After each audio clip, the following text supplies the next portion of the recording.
गिरिधर गोविंद गोपाला। भजो मुरली मनोहर नंद लाला। भजो मुरली मनोहर नंद लाला। भजो गिरिधर गोविंद गोपाला। भजो गिरिधर गोविंद गोपाला।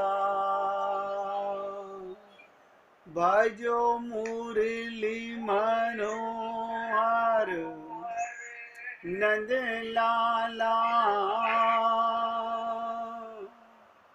भजो मुरली मनोहर नंद लाला। भजो गिरिधर गोविंद गोपाला। भजो गिरिधर गोविंद गोपाला।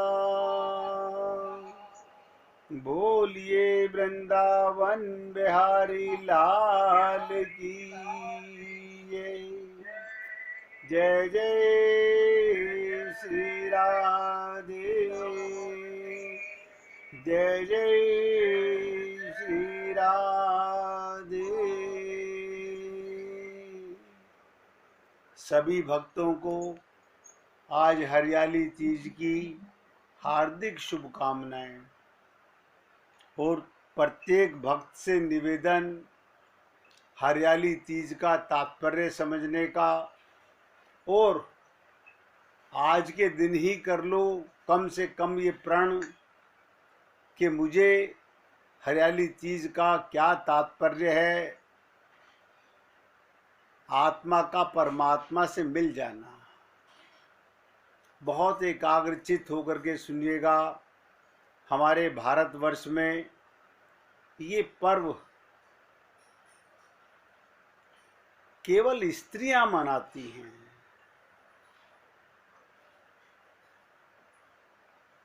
ये बहुत ही खूबसूरत त्योहार श्रावण मास में शुक्ल पक्ष की तृतीया तिथि को मनाया जाता है और खास तौर से उत्तर भारत में इस दिन को कजली तीज भी कहते हैं। ये हरियाली तीज का क्या मतलब है? प्रकृति के इस मनोरम क्षण का आनंद लेने के लिए इस समय श्रावण मास में हर तरफ हरियाली होती है। महिलाएं झूले झूलती हैं, लोक गीत गाकर उत्सव मनाती हैं, अपने ठाकुर जी को, राधा रानी को झूला झुलाती हैं। कारण क्या है? और बहुत से शहरों में तो माता पार्वती की सवारी भी धूमधाम से निकाली जाती है। मुझे नहीं पता कि आप लोगों को पता है कि नहीं पता है। सुनिएगा, आपके जीवन में भी ऐसी हरियाली आ जाए, प्रत्येक आत्मा परमात्मा को पा जाए तो हरियाली है। ये खाली पकवान बना के खाने से कुछ नहीं होने वाला। शिव पुराण के अनुसार, एक एक शब्द पे ध्यान देंगे सब भक्त लोग। शिव पुराण के अनुसार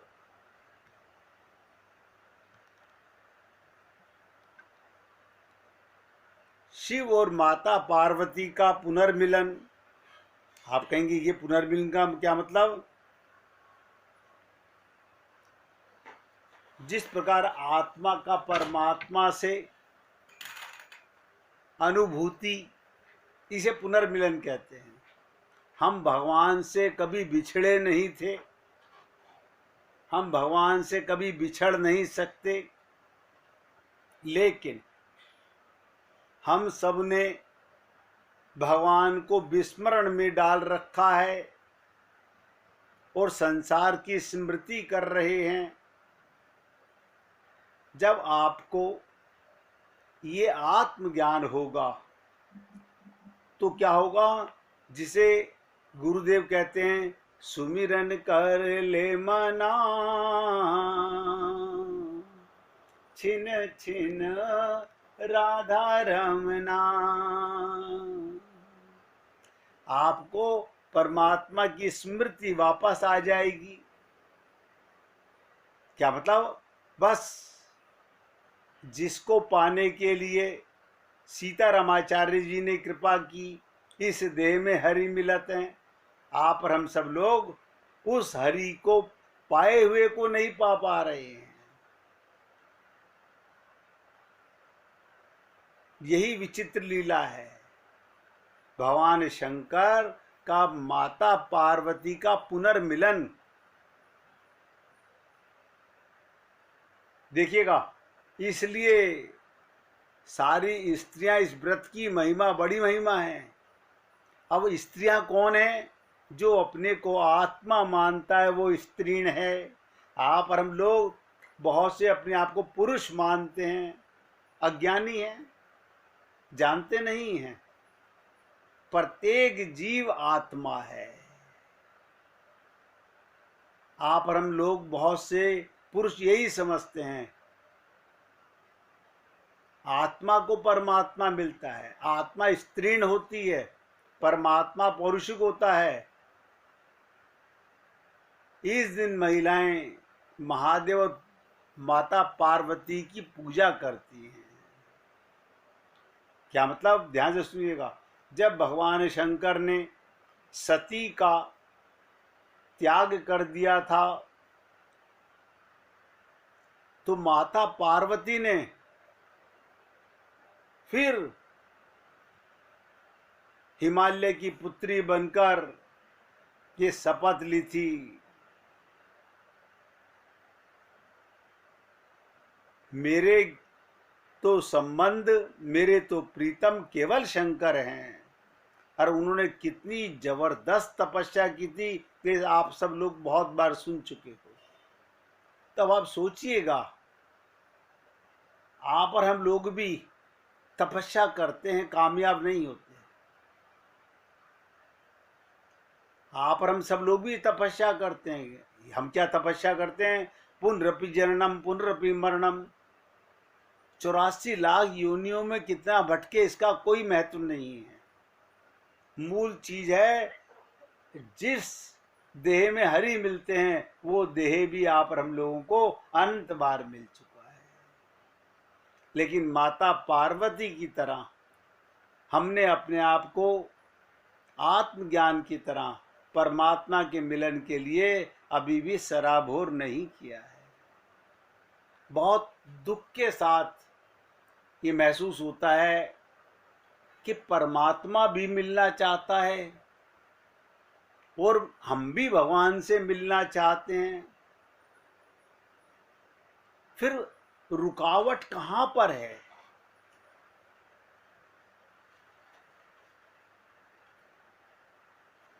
इसे हरियाली चीज इसलिए मनाया जाता है कि प्रकृति भी हरियाली है इस समय। और जिसके हृदय में हरित प्रेम, भगवान को पाने की इच्छा हो, आप सोचिएगा, क्या हमारे मन में भगवान को पाने की लालसा है? लेकिन ऐसा सुनने में आता है, लेकिन होती नहीं है। क्या मतलब, हम भगवत प्राप्ति नहीं करना चाहते? नहीं, भगवत प्राप्ति तो करना चाहते हैं हम। लेकिन भगवत प्राप्ति किसको करनी है, ये अनंत बार संत महात्माओं के मुख से अनंत जन्मों में आप और हम लोग सुन चुके, लेकिन कभी संकल्प नहीं कर पाए। सीतारामाचार्य जी ने छंद बना दिया, इस देह में हरि मिलत हैं, इस बात को भूलना नहीं। हम सत्संग में जाते हैं, संत के पास जाते हैं तो याद कर लेते हैं, हाँ हम समझ गए समझ गए, लेकिन भूलना, विस्मरण में चले जाना, अपने लक्ष्य को भूल जाना, बहुत बहुत बड़ी हमारी कमजोरी है।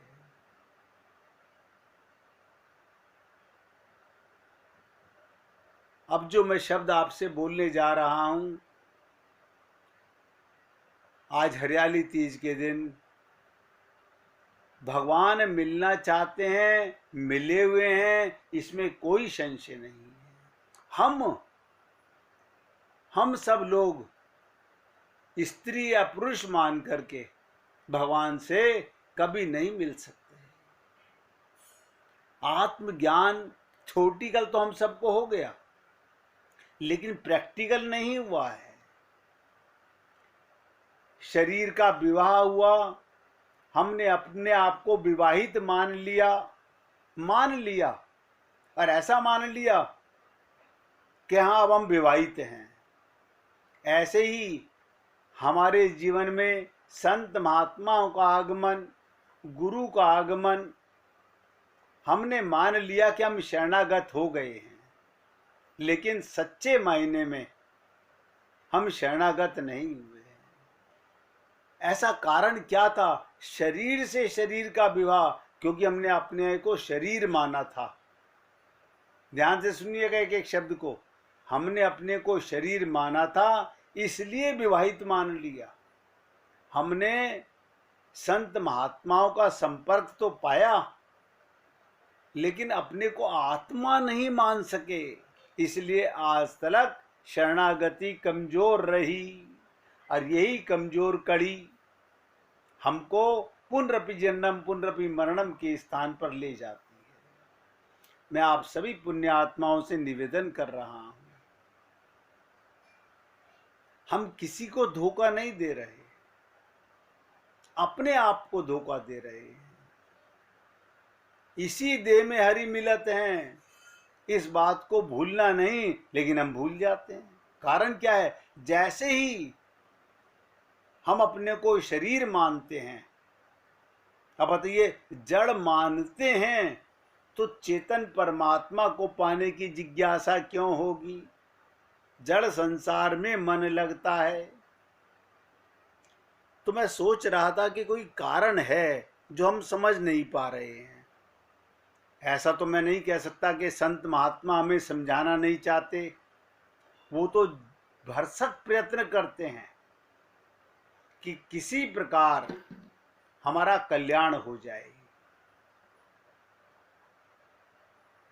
हर संत महात्मा यही चाहता है कि हमारा कल्याण हो जाए, लेकिन आप और हम लोग अपना कल्याण करने के लिए कितने तत्पर हैं। मैंने 4-5 शब्द बहुत गहरे चिंतन करने के बाद में सोचे आपके साथ शेयर करना चाहता हूं। और आप सब लोग आज हरियाली तीज के दिन अगर भगवत प्राप्ति करनी है, अपना जीवन कृतार्थ करना है, तो ध्यान से सुनेंगे। बिना त्याग के,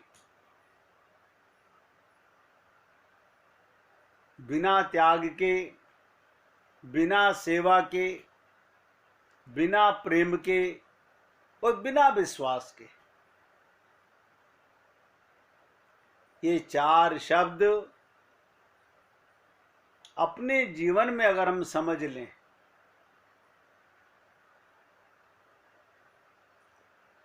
तो परमात्मा को पाना कठिन नहीं है।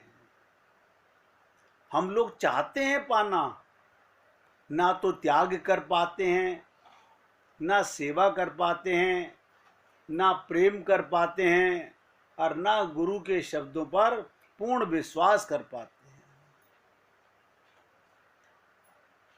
इन 4 शब्दों के माध्यम से अगर ये जीव चाहे, संकल्प करे,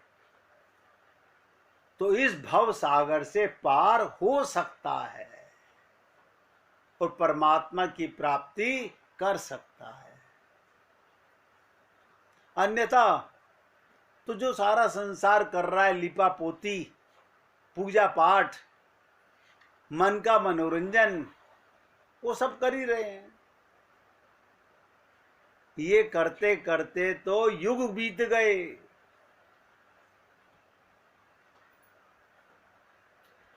माला फेरत युग फिरा, फिरा न मन का फेर। देखो कैसे कमाल है, हम अपने नौकर के कैसे गुलाम हो गए।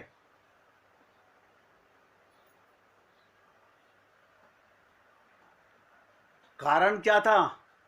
वासना की गुलामी है।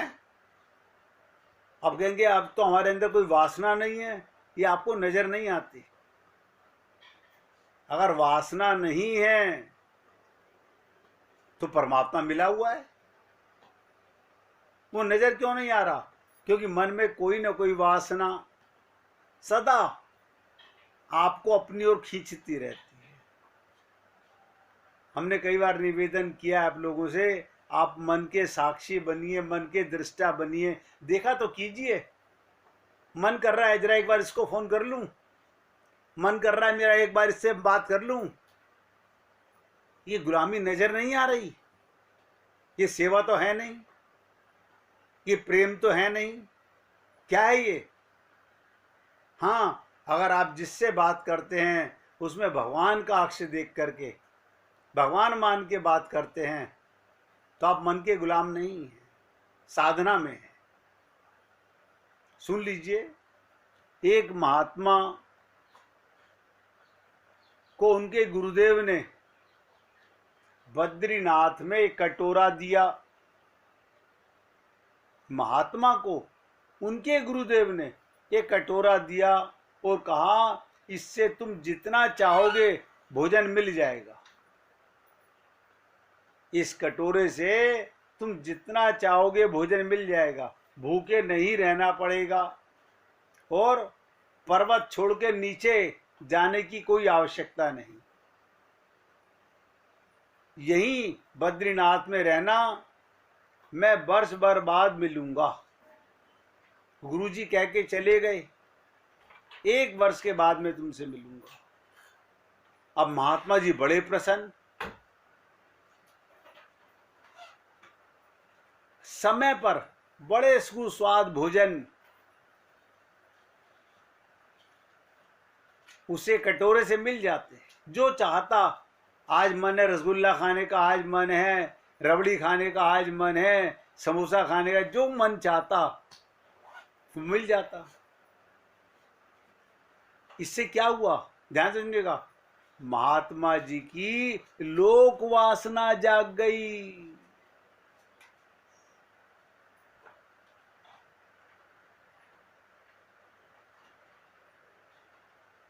महात्मा जी की लोक वासना जाग गई।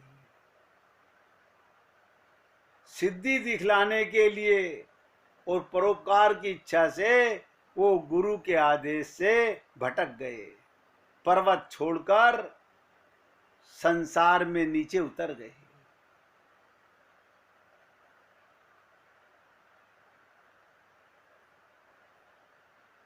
और रास्ते में ही कटोरा फूट गया। जब उतरने लगे तो रास्ते में कटोरा फूट गया। फिर ना कटोरा ही रहा और ना गुरु ही मिले।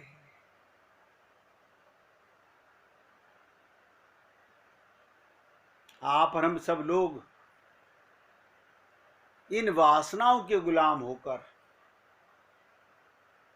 अपनी मन की तृष्णा के गुलाम होकर, देखिएगा भोजन करना कोई पाप नहीं है, लेकिन इंद्रिय का गुलाम भटकेगा, भूल जाएगा। आप और हम सब लोगों की यही तो दशा है। इसीलिए मैंने कहा 4 शब्द, बिना त्याग के, बिना सेवा के, बिना प्रेम के और बिना विश्वास के। अंदर राम जी बैठे हुए हैं, हाँ बैठे हुए हैं, सब बताते हैं। आपके पास है, हाँ हमारे पास ही हैं, और हमें नजर नहीं आते।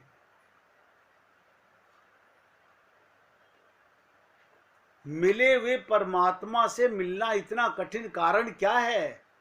अभी हमें विश्वास में कमी है। विश्वास में बहुत बड़ी कमी है।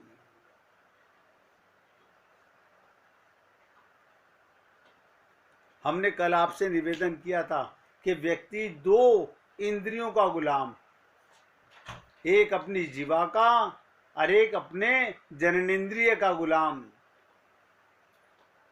वो किसी की भी दास्ता स्वीकार कर लेता है।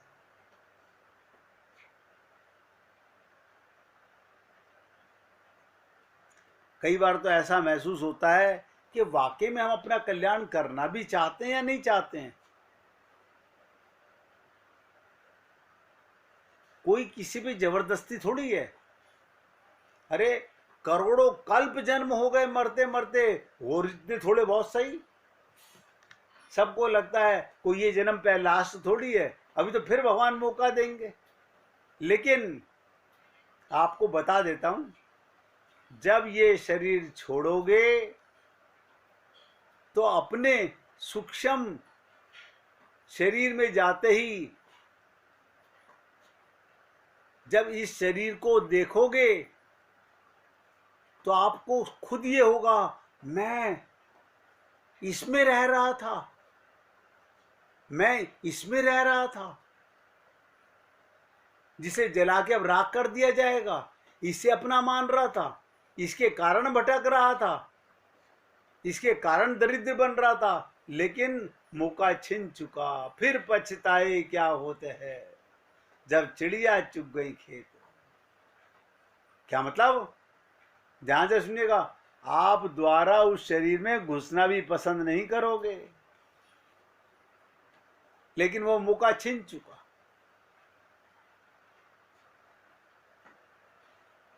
मैंने तो आप लोगों से आज हरियाली तीज का मौका देख करके निवेदन किया कि पार्वती का संकल्प कि शंकर से, सत्य से विवाह करना है। सत्यम शिवम सुंदरम, सतचित आनंद, इन्हें समझते समझते हम लोगों का जीवन गुजर जाता है।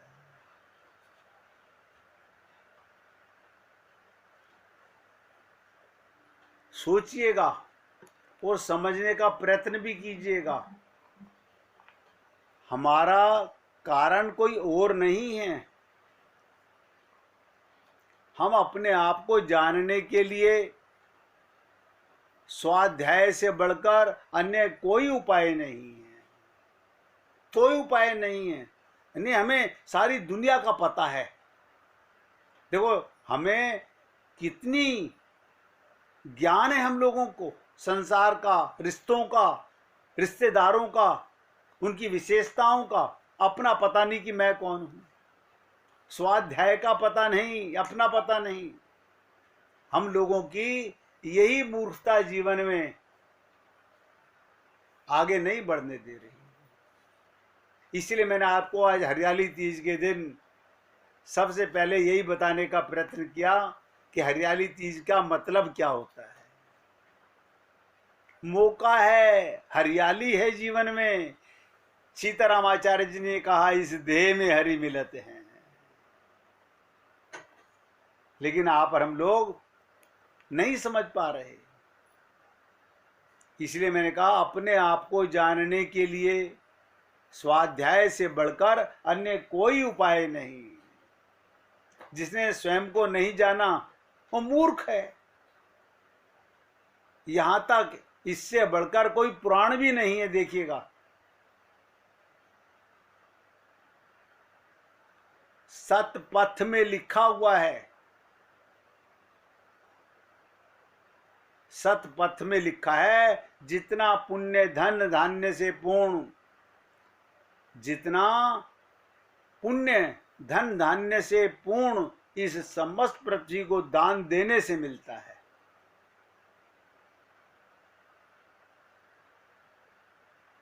उससे 3 गुना पुण्य, उससे भी अधिक पुण्य स्वाध्याय करने वाले को प्राप्त हो जाता है।